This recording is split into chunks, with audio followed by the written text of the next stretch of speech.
Bem-vindos à nossa análise de hoje. O tema é quente. Vamos mergulhar fundo nos resultados da Sociedade Anônima de Futebol, a SAF, do Botafogo em 2024. Vamos explorar o relatório de gestão e as demonstrações financeiras que o clube divulgou. Oi. E vai ser interessante olhar para esses números, né? Com certeza. Nossa base aqui são os próprios documentos oficiais, que trazem uma visão bem detalhada de como as coisas aconteceram lá dentro. Uma visão interna mesmo. Exato. E a nossa missão aqui, o nosso objetivo, é entender a grande questão. Como o Botafogo conseguiu não só ter um ano de conquistas, assim, históricas, mas também cuidar da saúde financeira. Pois é, um equilíbrio difícil no futebol, né? Especialmente nesse modelo SAF. Exatamente. Então a gente vai tentar desvendar os números e as estratégias por trás do que o próprio clube chamou de maior ano da história centenária. Uma descrição forte, mas justificada pelo que aconteceu em campo. E que ano foi? 2024. Títulos da Libertadores, do Campeonato Brasileiro, vaga garantida no Mundial de Clubes da FIFA. E aquela indicação inédita ao Ballon d'Or 2025, né? Incrível. Vamos investigar como essa temporada espetacular aconteceu e, claro, quais foram os efeitos no caixa do clube. Vamos lá. Bom, realmente, 2024 foi o ano do glorioso. Libertadores, Brasileirão, vaga no Mundial e essa indicação ao Ballon d'Or 2025, como você falou, colocando o Botafogo lado a lado com os gigantes, né? PSG, Barcelona, Liverpool, Chelsea. É um marco. É muito significativo. E como disse o John Textor na mensagem que abre o relatório, o clube mais tradicional fez jus ao apelido glorioso. Uma frase forte. É interessante notar que o relatório, ele não trata essas conquistas como algo isolado, tipo um raio em céu azul, sabe? Ah, tem uma conexão com o passado? Exato. Há uma conexão clara com o planejamento que começou lá em 2022, logo no início da SAF, e também com os aprendizados de 2023. Faz sentido. O terceiro ano da SAF. Isso. Fica evidente um elo entre essa busca por uma gestão mais profissional e o sucesso em campo. E, claro, esse sucesso todo teve um impacto direto nas finanças. E aqui a conversa esquenta. Finanças. O Botafogo teve um faturamento recorde em 2024. Passou dos 700 milhões de reais. Nossa, é o maior valor da história do clube, né? Exato. E uma parte enorme desse salto veio das receitas com participações e premiações nos campeonatos. 258 milhões de reais. 258 milhões só de premiação e participação? Sim. Isso significa um aumento de 323% em relação a 2023. E representou 36% de todo o faturamento da SAF. Uau! É muita coisa. Mostra o peso dos títulos, né? Demais. E tem mais. O valor de mercado do elenco foi estimado em 950 milhões de reais. Quase R$ 1 bilhão em valor de elenco. Isso mostra o retorno do investimento feito no departamento de futebol. É um ciclo, né? Investe, ganha, valoriza. Exatamente. Esse aumento geral de 200 milhões de reais nas receitas totais, de 2023 para 2024, está diretamente ligado ao desempenho nos gramados. E a valorização do elenco. O relatório até cita nomes, né? Luiz Henrique, Igor Jesus, Thiago Almada, Savarino. Contratações de peso. Sim. Isso reforça a ideia de sustentabilidade do modelo. Não é só um número bonito no papel, né?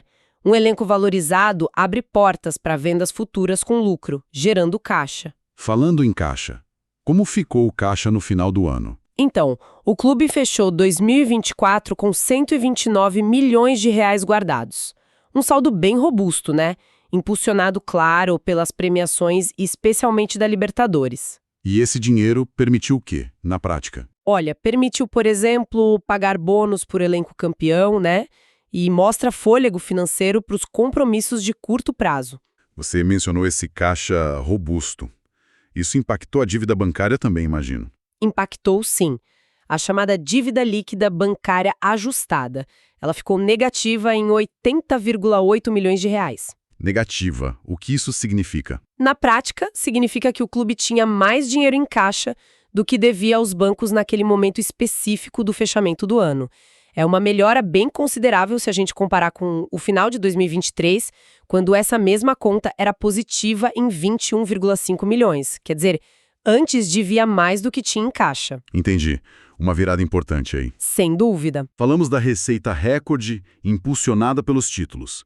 Mas a grande questão que sempre fica pairando sobre uma SAF, ainda mais uma que assume um clube com histórico de dificuldades, é como isso se reflete na saúde financeira mais profunda. E principalmente na gestão daquela dívida histórica gigantesca do clube associativo. Ótima pergunta.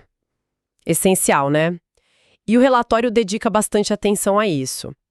Houve um esforço considerável na gestão do passivo histórico do clube associativo. E qual foi o resultado desse esforço? Entre 2022 e 2024, a redução total chegou a 474 milhões de reais. O relatório chama de monumental essa redução. Quase R$500 bilhão? Como eles conseguiram isso? Desse total, 160 milhões foram pagamentos diretos mesmo, e os outros 314 milhões vieram de descontos obtidos em renegociações com os credores. Renegociação foi chave, então? Fundamental. Estrategicamente, reduzir essa dívida antiga é crucial, né? Porque libera fluxo de caixa futuro que, de outra forma, estaria comprometido com credores lá do passado. Aí permite reinvestir no presente e no futuro do clube. Faz todo sentido. E como a SAF mede a saúde da sua operação principal, no dia a dia, deixando um pouco de lado a dívida antiga? O relatório menciona alguns indicadores como o EBITDA, né? Sim. Para avaliar a performance operacional, a SAF usa principalmente o EBITDA e o EBITDA ajustado. O EBITDA, de forma simples, é como um termômetro do lucro que vem direto da atividade principal do clube, sabe? Venda ingresso, camisa, direito de transmissão, patrocínio. Isso antes de descontar juros, impostos, depreciação e amortização. É uma forma de ver se o negócio principal, o core business, está saudável. Entendi. Mas o relatório mostra uma variação negativa no EBITDA ajustado de 2023 para 2024. Isso não é um sinal de alerta? Acende uma luz amarela? Poderia parecer, à primeira vista, né? Mas a explicação é crucial aqui. O EBITDA ajustado de 2023, ele foi meio que turbinado por uma receita extraordinária, que não se repetiu em 2024. Ah, qual receita foi essa? Foi a venda de 20% dos direitos comerciais futuros na criação da Liga Forte União, a LFU. Foi um dinheiro que entrou de uma vez só em 2023. Ah, lembro disso. Um valor considerável. Exato. Sem essa receita fora da curva em 2024, a comparação direta fica um pouco distorcida. Mesmo com o faturamento operacional recorde de 2024 vindo dos títulos, o EBITDA reflete também os altos custos e investimentos, né, que são necessários para manter um elenco competitivo, a infraestrutura. Então a queda no ajustado não significa necessariamente uma piora na operação que se repete todo ano? Exatamente, é mais um reflexo da ausência daquela receita extraordinária de 2023 e dos investimentos contínuos. Ok, ficou claro. E tem outro indicador que chamou atenção no relatório, o capital circulante líquido CCL, que ficou negativo. O que isso significa na prática? O capital circulante líquido, o CCL, de forma bem simplificada, ele compara o que o clube tem para receber a curto prazo, dinheiro em caixa, contas a receber de vendas, essas coisas, com o que ele tem que pagar no curto prazo, salários, fornecedores, impostos, parcelas de empréstimos. E ficou negativo. Ficou. Um CCL negativo, como os 582,2 milhões na controladora e 566,7 milhões no consolidado, sugere que as obrigações de curto prazo eram maiores que os recursos disponíveis de curto prazo no fechamento do ano. E por que isso aconteceu? Investimento alto? O relatório aponta duas razões principais para isso. Primeiro, sem os altos investimentos feitos na contratação de jogadores de valor elevado. E segundo, o fato de a SAF ter assumido alguns pagamentos da dívida histórica, que pelo acordo original com o clube social teriam outro fluxo de financiamento, talvez mais para frente. Ah, então a SAF meio que adiantou o pagamento da dívida antiga? Isso. A leitura que o documento faz é que, sem essa antecipação no pagamento da dívida antiga, o CCL poderia ter sido positivo. Faz sentido. Ok, saindo um pouco desses indicadores financeiros mais técnicos, O relatório dá um destaque enorme para a torcida, né? A torcida gloriosa. Isso se traduziu em números também? Foi só paixão ou virou receita? Virou muita receita, com certeza. O engajamento da torcida aparece como um pilar financeiro importantíssimo. O programa de sócio-torcedor Camisa 7 foi um exemplo claro disso. Bateu recorde, né? Bateu recorde, ultrapassou 80 mil sócios ativos. Isso representa um crescimento de mais de 70% em relação a 2023. É muita gente. 70%. É impressionante. E a loja oficial? A receita da Botafogo Store também disparou, aumento de 66%. A campanha de marketing passado, presente e futuro e o sucesso da camisa, que foi eleita uma das mais bonitas do mundo, ajudaram a vender cerca de 70 mil unidades. Isso gerou 21 milhões em receita bruta. Nossa, 70 mil camisas. É a paixão se convertendo em receita direta mesmo. E além dos sócios e da loja, o dia do jogo também rendeu mais? Rendeu muito mais. Vimos isso também no Match Day, ou seja, na receita dos dias de jogo. O clube bateu recordes de bilheteria, com vários jogos tendo ingressos esgotados na Libertadores e no Brasileirão, casa cheia. Imagino a atmosfera. Deve ter sido incrível. E as receitas de publicidade e marketing também cresceram bastante. Patrocinadores como a Parimat, que foi a Master até dezembro de 2024, e a Centrum ganharam muita visibilidade com os títulos, né? Claro, exposição enorme. Com certeza. A parceria com a Brax para publicidade estática lá no estádio foi renovada e ampliada até 2029. Isso é um sinal de confiança no projeto a longo prazo, né? Um contrato longo. Sim. E já para 2025, a chegada da VBET como nova patrocinadora master indica que a marca Botafogo segue se valorizando no mercado. E eles projetam mais crescimento nessa área comercial. Projetam. A projeção interna é de um crescimento de mais de 60% nas receitas comerciais em 2025. Bem otimista. Interessante essa projeção agressiva. E eles citam alguma ação específica de marketing que deu um resultado bacana? Sim, tem uma ação curiosa mencionada. Eles ofereceram 50% de desconto em bebidas no estádio para os sócios Camisa 7. Meio litro de desconto parece simples. Parece simples, mas segundo o relatório, isso aumentou a receita dos bares do estádio em 88%. 88%. Nossa, que resultado. Mostra uma inteligência, né? Não só atrair o sócio, mas ativar ele dentro do ecossistema do clube, fazendo ele consumir mais lá dentro, gerando mais receita. Bem pensado. Falamos do dinheiro que entrou, da gestão da dívida, da força da torcida, mas onde exatamente a SAF decidiu investir esses recursos para construir e sustentar esse sucesso todo? O relatório detalha alguns projetos estratégicos-chave, certo? Exato. Para organizar esses investimentos, a SAF criou um escritório de projetos, o famoso PMO, né? Project Management Office. E eles têm um processo interno chamado Fogo de Ideias, para selecionar e priorizar as iniciativas. Fogo de ideias. Gostei do nome. Criativo, né? Eles usam critérios como impacto, esforço, urgência, custo e retorno financeiro para decidir onde colocar o dinheiro. Em 2024, foram priorizados 9 milhões em CAPEX, que são os investimentos em bens de capital tipo infraestrutura, e 7,2 milhões foram efetivamente gastos. E quais foram os destaques desses investimentos? Onde foram esses 7 milhões? Alguns pontos chamam a atenção. Primeiro, a instalação de novos painéis de LED no estádio Newton Santos. Ah, eu vi isso. Ficou bem moderno. Ficou. E não é só estético, né? Melhora a experiência do torcedor, com shows de luzes, mais informação, mas também reduz custos de energia e manutenção, e adequa o estádio às exigências de competições internacionais. Entendi.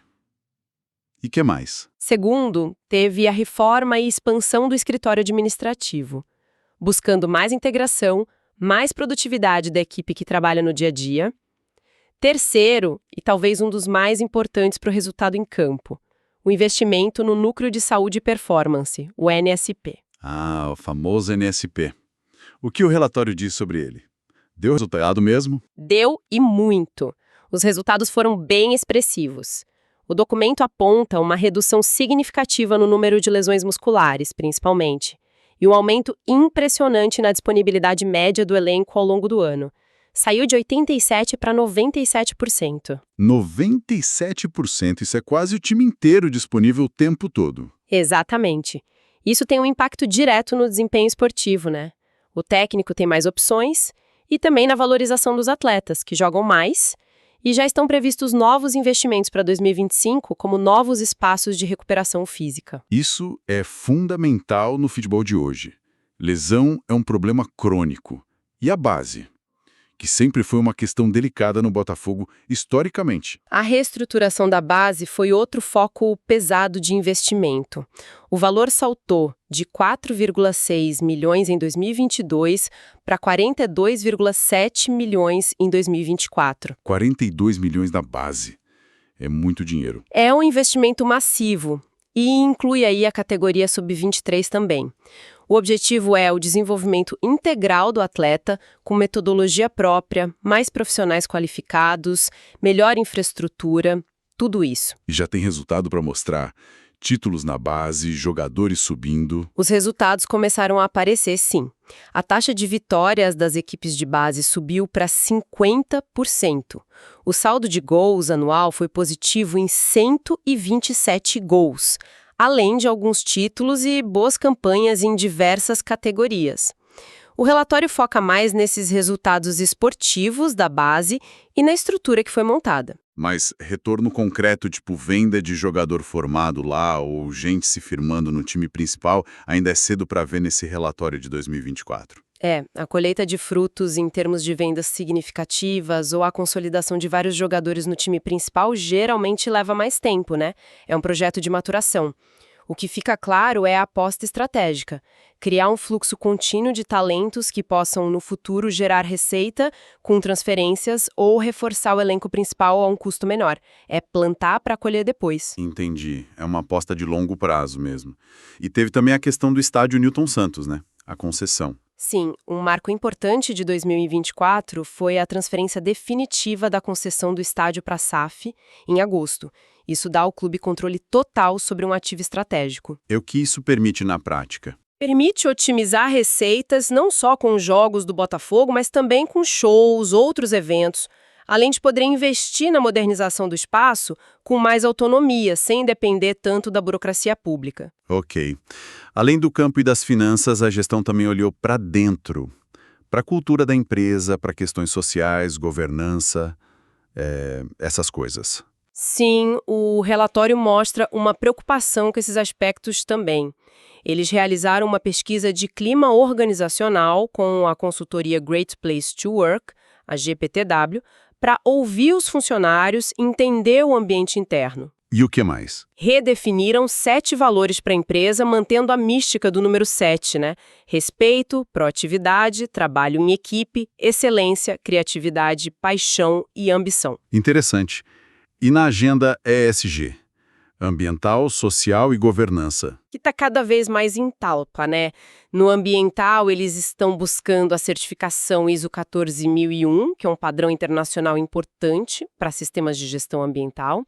Isso mostra um compromisso formal com práticas mais sustentáveis. Também melhoraram a gestão de resíduos no estádio, implementando reciclagem. E no social? No social, fizeram campanhas junto à torcida, como arrecadação de agasalhos, ajuda às vítimas das enchentes no Rio Grande do Sul. Mantiveram o programa Hora Delas, focado na igualdade de gênero dentro do clube. E aderiram à coalizão empresarial pelo fim da violência contra as mulheres.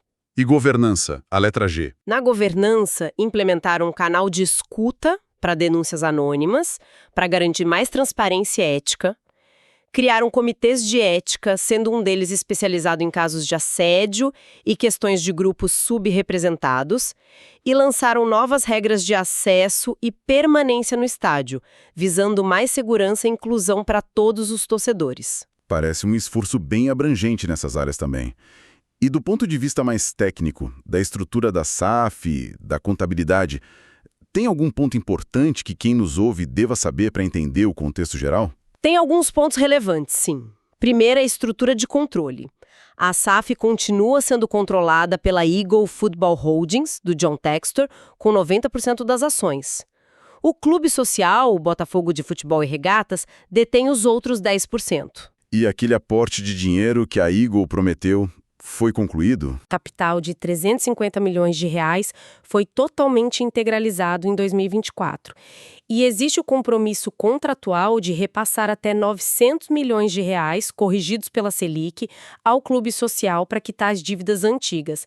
Esse é um ponto-chave do acordo. Entendi. E a parte de impostos, como funciona para a SAF? No lado tributário, a SAF opera hoje no TEF, o regime de tributação específica do futebol. Basicamente, paga 5% sobre a receita bruta, sem incluir as transferências de jogadores nesse cálculo. A venda de jogador não entra nessa conta de 5%? Hoje não, mas atenção, isso vai mudar com a reforma tributária a partir de 2027. A previsão é que a alíquota vá para 8,5% e passe a incidir sobre todas as receitas, incluindo a venda de atletas. Opa! Isso vai ter um impacto grande no planejamento financeiro futuro, imagino. Certamente, vai exigir uma adaptação. É um aumento considerável e sobre uma base maior de receita. E mudanças contábeis aconteceram em 2024? Alguma coisa que mudou a forma de apresentar os números? Sim, duas importantes. Primeiro, o clube deixou de registrar os custos com a formação de atletas na base como um ativo intangível no balanço. E o saldo que existia dessa prática contábil foi baixado, foi retirado do balanço. E a segunda? A segunda é que, como a Eagle também adquiriu o controle do Lyon, lá da França, foi necessário consolidar as demonstrações financeiras do Botafogo com as dessa nova empresa adquirida, a Olympique Lyonnaise LTDA. Basicamente, juntar os números de forma técnica. Ah, por isso o balanço fala em consolidado. Exato. E um detalhe final, mas que mostra uma busca por transparência, eu acho.